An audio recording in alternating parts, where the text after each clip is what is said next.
요즘 유통업계 곳곳에서 대대적인 구조조정 소식이 들려오며 많은 이들의 불안감이 커지고 있습니다. 그러나 이미 과거에 미국 가구의 80%가 이용하던 130년 역사의 거대 유통 제국이 단 한순간에 무너져 내린 충격적인 사건이 있었죠. 1886년 창립되어 미국인의 삶을 지배했던 시어스는 2018년 10월 15일 부채 113억 달러와 자산 69억 달러를 끌어안은 채 연방 파산법 11조 파산 보호를 신청했습니다. 전성기 3,500개에 달하던 매장은 수백 개로 줄어들었고 수만 명의 직원들이 거리로 내몰리며 제국은 비극적인 종말을 맞이했군요. 대중은 이 거대한 몰락을 두고 전자상거래 혁명과 아마존의 등장 때문이라고 단순하게 지적하곤 합니다. 온라인 쇼핑이 오프라인 매장을 삼켜버렸다는 설명은 얼핏 매우 그럴듯하게 들리죠. 하지만 이러한 통념은 거대 제국이 내부에서부터 무너져 내린 진짜 원인을 가리는 착시에 불과합니다. 1994년 제프 베조스가 아마존을 창업하기 훨씬 전부터 시어스는 이미 통신 판매 카탈로그라는 온라인 쇼핑의 원형을 완벽히 갖추고 있었기 때문이죠. 놀랍게도 시어스는 아마존이 등장하기 100년 전 이미 세계 최초로 전국 네트워크 카탈로그 배송 시스템을 완성했던 혁신 기업이었습니다. 1970년대에는 미국 전체 가구 중 약 80%가 1년에 최소 한 번 이상 시어스 카탈로그나 매장에서 제품을 구매했을 정도였네요. 미국인들의 생활 그 자체였던 혁신의 상징이 어떻게 전자상거래 시대를 맞이하기도 전에 스스로 무너져 내렸을까요? 진실은 기술의 공습이 아닌 카탈로그 사업 중단이라는 오판과 내부 금융공학에 따른 파탄에 있었습니다. 이 위대한 유통제국의 시작은 1886년 단 한 명의 시계 판매상이었던 리차드 시어스에서 출발했습니다. 1893년 알바 로벅과 함께 시어스 로벅 앤 컴퍼니를 설립한 그는 촘촘한 철도망과 두꺼운 우편 카탈로그를 활용해 시골 농가로 생필품을 직접 배송하는 유통혁명을 일으켰죠. 소비자의 성서라 불린 이 카탈로그는 1888년 처음 출간된 이후 1897년에는 500페이지 이상, 30만 개 이상의 상품 항목을 담아내며 미국 전역을 매료시켰습니다. 시대의 변화를 포착한 시어스는 1925년 시카고 험볼트 파크에 첫 오프라인 매장을 열며 또 한 번 급격한 도약을 이뤄냅니다. 당시 빠르게 보급되던 자동차 문화와 도시화 흐름에 발맞추어 교회 쇼핑몰의 핵심 매장으로 대대적인 확장을 추진했군요. 1929년까지 불과 4년 만에 300개 매장을 폭발적으로 늘리며 미국 중산층의 모든 소비 생활을 완벽하게 점령했습니다.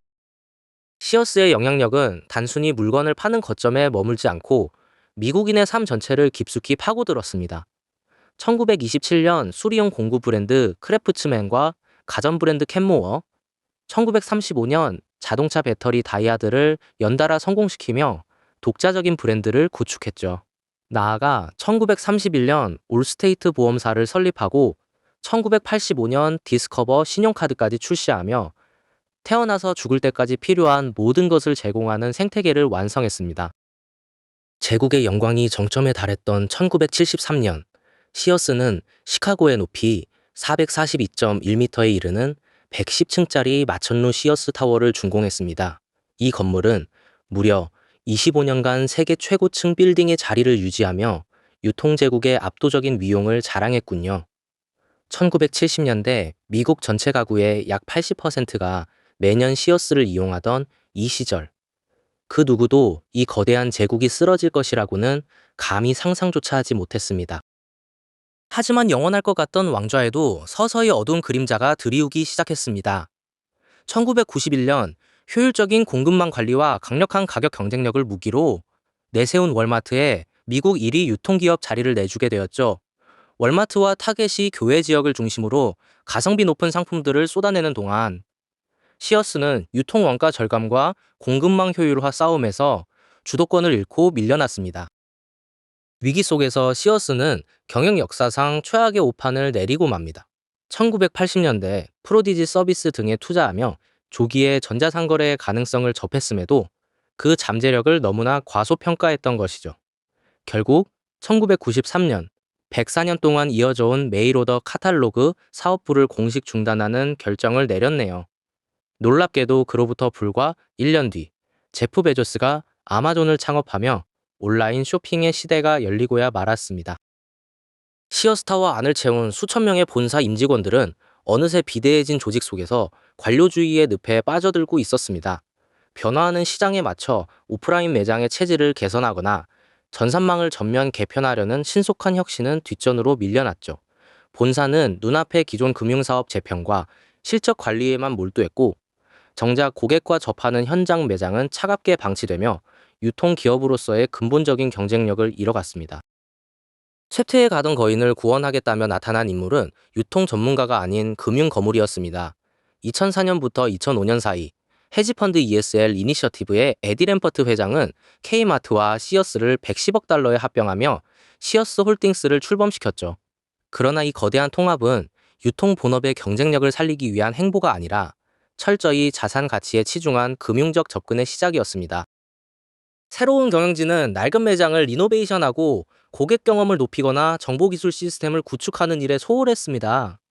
대신 기업의 현금을 쥐어짜 자사주 매입에만 무려 100억 달러 이상을 쏟아붓는 주가, 부양책을 집행했군요.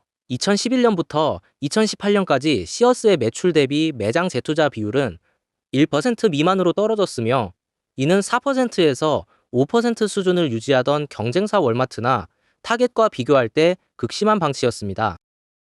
경영진은 회사 내부에서 기괴하고 극단적인 자유시장 경영 실험을 강행하기까지 했습니다. 각 사업부를 마치 별개의 독립된 회사처럼 쪼개어 놓고 부서 간의 자원과 예산을 두고 내부 경매와 치열한 경쟁을 벌이도록 유도했죠.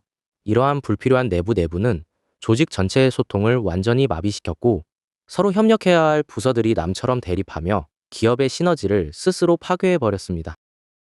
기업의 알짜 자산들도 하나둘씩 분해되어 매각되기 시작했습니다. 매장 부동산 자산들을 세리테이지 그로스 프로퍼티스라는 별도 리츠 회사로 분사시킨 뒤 기존 시어스 매장들을 임대 매장으로 전환하여 고율의 임대료를 지불하게 만들었죠.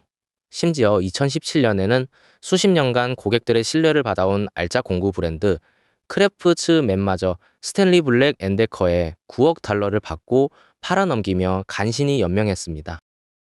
경영진의 자산 추출과 투자 축소의 피해는 온전히 매장을 찾는 소비자들에게 되돌아갔습니다. 재투자가 끊긴 매장들은 조명이 어둡고 비가 새며 청결하지 못한 상태로 낡아갔고, 매대에는 물건이 제대로 채워지지 않았죠. 자랑거리였던 사후 서비스마저 엉망으로 무너지면서 오랜 세월 시어스를 사랑해온 고객들조차 결국 차갑게 발길을 돌릴 수밖에 없었습니다.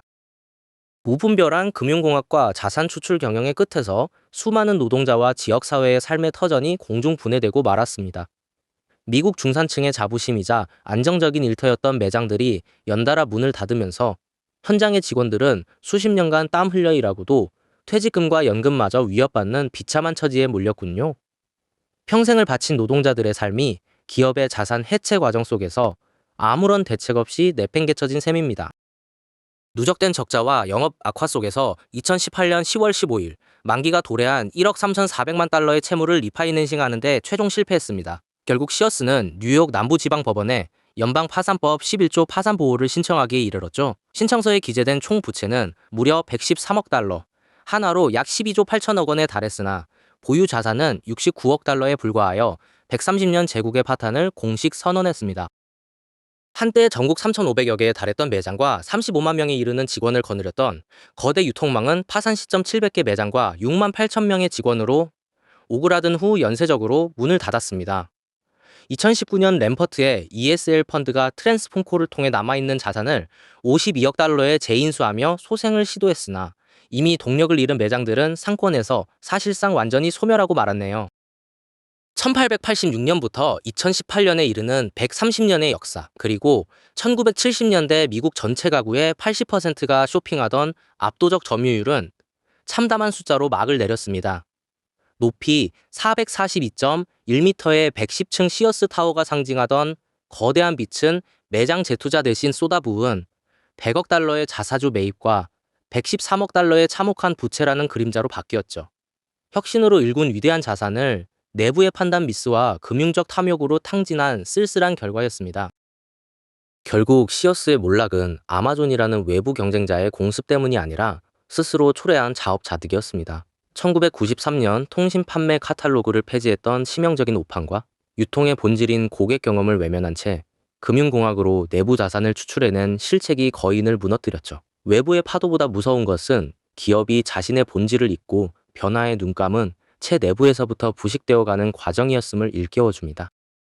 한 시대를 풍미했던 130년 유통거인의 허망한 퇴장은 오늘날 빠르게 변하는 세상을 살아가는 우리에게 많은 질문을 던집니다. 과거의 화려한 영광에 안주하여 고객과의 신뢰와 본질을 잃어버린다면 아무리 거대한 제국이라도 순식간에 잊힐 수 있다는 사실을 보여주는군요. 오늘 함께 살펴본 시어스의 이야기가 여러분의 삶과 일터에서도 스스로를 돌아보고 변화에 대응하는 깊은 인사이트가 되었기를 바라며 따뜻하고 안락한 시간 보내시길 바랍니다.